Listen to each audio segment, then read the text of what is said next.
Simple lang yung celebration natin for the 89th founding anniversary ng Office of the Vice President ngayong taon dahil nahati kasi yung attention ng opisina dahil sa 4 na bagyo na dadaan dito sa ating bansa. So, kanina nakita natin na yun yung simple program namin dito sa opisina. Yung guests namin ay yun lang 2 pong mga awardees ng Gawad Makabansa ng tanggapan ng pangalawang Pangulo. Gusto namin i-highlight yung mga kwento nila ng patriotism at pagmamahal sa kapwa. Si Jundel Escorel and si Christopher De Luna. Sila yung mga special guests namin sa aming anniversary program. Yung mga satellite offices naman namin, meron silang mga hinanda na mga activity projects sa areas ng Makato, Boracay, Tikaw Island, Hingoog,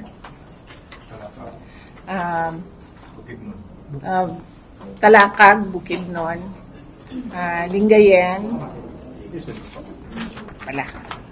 ulit.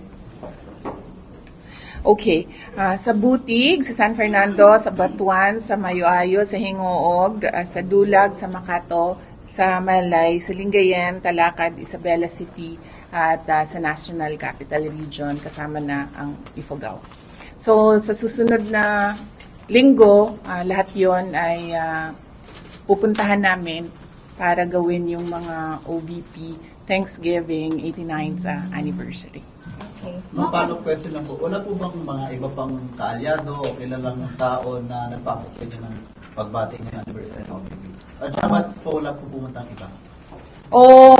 Kaya nga sabi ko, simple lang yung celebration namin. Unang-una dahil 89th anniversary lang ito at mas pinaghahandaan namin ang 90th anniversary sa susunod na taon. Plano namin imbitahin yung mga nakaraang mga pangalawang Pangulo. At nahati nga talaga kasi yung attention ng opisina dahil marami sa mga kababayan natin ang nasa evacuation centers dahil sa bagyo. So, ginawa naming simple na lang para mas marami yung mga personnel ng Office of the Vice President tumulong sa Disaster Operations Center. VP, ano na lang po paghahanda ng OVP ko? Ngayon may bagyong Pipito. Opo, sa Pipito. Yes, oo.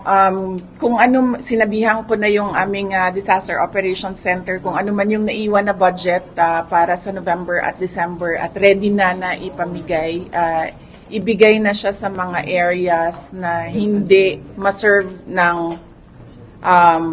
national government offices. So, unahin muna natin yung DSWD, yung local government units. Tapos, kung meron pang mga areas na hindi na naabot or hindi nabigyan, doon kami tutulong para nabibigyan lahat ng mga kababayan natin na nangangailangan.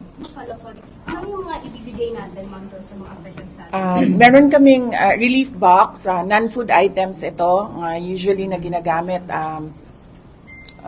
banig, yung mga personal necessities, yung mga ganon. At then meron din kaming food box, laman naman ito ay bigas at iba pang mga canned goods. Okay. Ma'am, at yesterday, last Wednesday at the Senate, right after that, dumiretso po kayo sa Congress for the Quadcom. Bakit po bigla kayong napasugo doon, ma'am? Yes, after nung Senate budget hearing, pumunta ako sa House of Representatives. Sinamahan ko si dating Pangulong Rodrigo Duterte sa pag-attend niya sa hearing ng Quadcom. Ma'am, you were there until it finished. How was it po? Kasi may nakuhanan ka ng video na umaganyan ka na, iba-iba na yung reaction. So, how was it po? How was it witnessing the hearing? Pagod talaga ako nung araw na yon dahil hindi kasi namin alam kung anong mangyayari sa budget hearing. So, buong the day before at noong umaga na yon naghahanda kami para sa Senate budget hearing. So medyo pagod ako. Nandun ako kasi, yes, sinamahan ko si dating Pangulong Rodrigo Duterte, and usually kasi hindi siya nakikinig sa mga kasama niya. So humingi sila ng tulong sa akin na kung anong isabi, pagsabihan, gano'n. So did you do that, ma'am?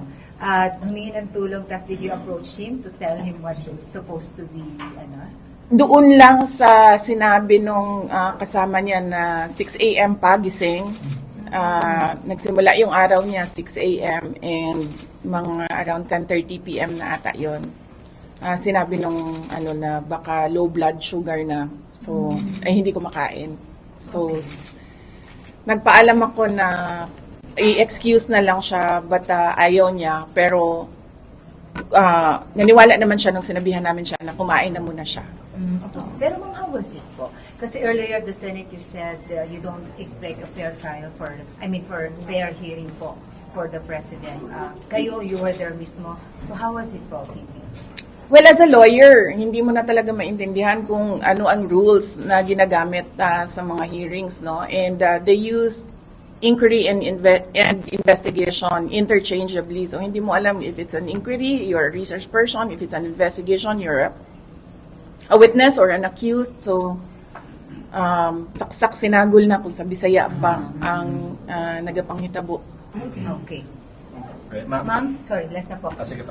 Ma'am, may mga kumalat na video. The President asked you, I think when you were about to leave na po that time, na how was his performance from 1 to 10? What was your answer to him, VP? Sabi niya, kumusta yung performance ko? And I said, best dramatic actor. Sabi niya, you have to rate from 1 to 10. Sabi ko, you're at 12. But you mean, he was really at 12 now. Yes. Ma'am, bakit best dramatic actor? Kayo na lang yung umintindi. Nakikita niyo naman sa ginagawa niya eh. So, kitang-kita. Ma'am, I know na, of course, you were at the hearing. Of course, nandun din yung inyong karibal, si former Senator Trillanes. Of course, hindi ko siya karibal. Saan ko siya karibal? Red. Pero ma'am, kasi parang ni-raise yung former... No contest, Red, ha? Nirehash na mga, yung mga bank accounts po ni former President Duterte, ni Mang Adilet, saka sa inyo daw, na joint account daw. And sabi po ni PRRD na he's willing to quote him, magbigti daw po in public, and he will also push you and your brothers, Kong Kulong and Mayor Baste, to resign daw, pag totoo daw po yung bank account. Your reaction po, ma'am? Oo. Actually, yung listahan ng bank account na yan, bank accounts, madami yan eh, di ba? Noong, was it 2016 na nilabas? Oo. Hanggang ngayon, may file ako niyan. Kasi nung lumabas yan, isa-isa ko pinuntahan lahat ng bangko. At tinanong ko sila isa-isa sa mga nakapangalan sa akin at yung mga accounts. Meron talagang mga accounts doon na hindi alam ng bangko, hindi ko rin alam, pero nandoon siya sa listahan. So, tinatanong ko yung bangko, bakit may ganito? Sabi nila, baka non-existent talaga yan na mga accounts. So, meron akong accounting even nung mga sinasabi nilang transactions, tinanong ko din yan sa bank. Okay, sa akin naman po, may buntag, ma'am. While you were at the House Committee on Good Government, ma'am, they handed over a letter of invitation sa Good Government and Public Accountability. Yes. What was your initial reaction po, and pupunta po ba kayo dun sa next hearing? Initial reaction ko, siguro narinig nila yung hearing ko sa Senate kasi yung interview ko sa Senate na narinig nila kasi tinanong ako doon bakit hindi ako pumupunta sa mga hearings. Sinabi ko kasi hindi ako naiimbita. Totoo yun. Nakalimutan ata nila na imbitahin ako. Inibitan nila ako isang beses lang doon sa unang-una. Pumunta ako, umupo ako doon. Hindi man nila ako tinanong. Kung nakikita nyo, nakaupo lang ako doon. Nasasayang yung oras ko, kaya nagpaalam ako kung pwede akong umalis. Pinayagan naman nila ako na umalis ako. So, hindi ko alam kung bakit, inimbita nila ako, hindi man nila ako binigyan ng mga tanong, pero hindi ako a-attend na sa hearings na susunod. Kasi nandun na ako pumunta na ako, tapos wala man silang ginawa sa akin, pinaupo lang nila ako doon. Pero we plan to send a letter, we plan to say why, and then I plan as well to submit an affidavit about the confidential funds. Under oath din naman yung affidavit na yan.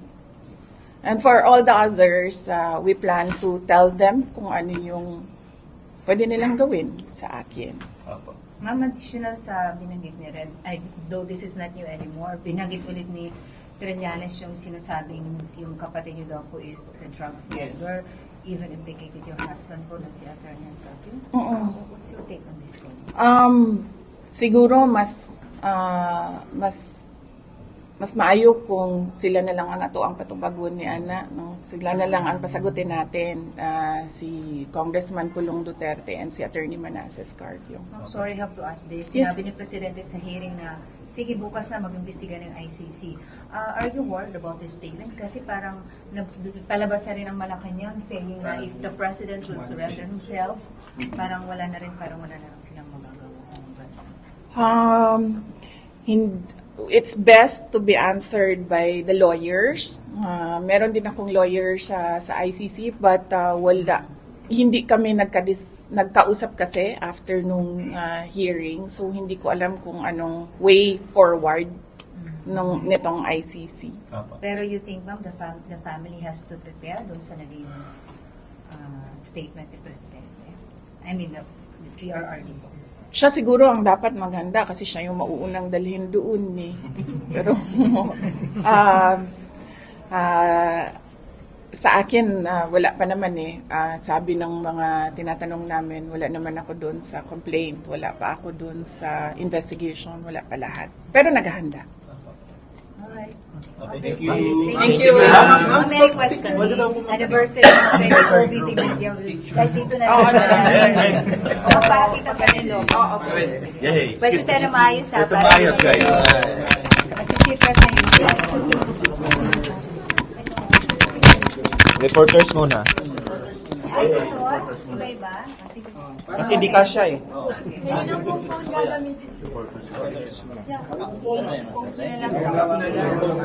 Airdrops na lang, airdrop.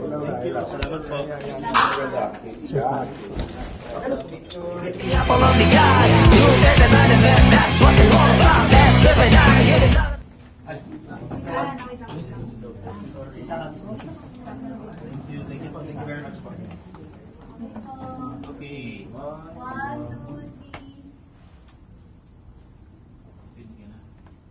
Isa pa po. One, two, three. Sige na, pasa-pasa na lang natin. Thank you, Blue Media.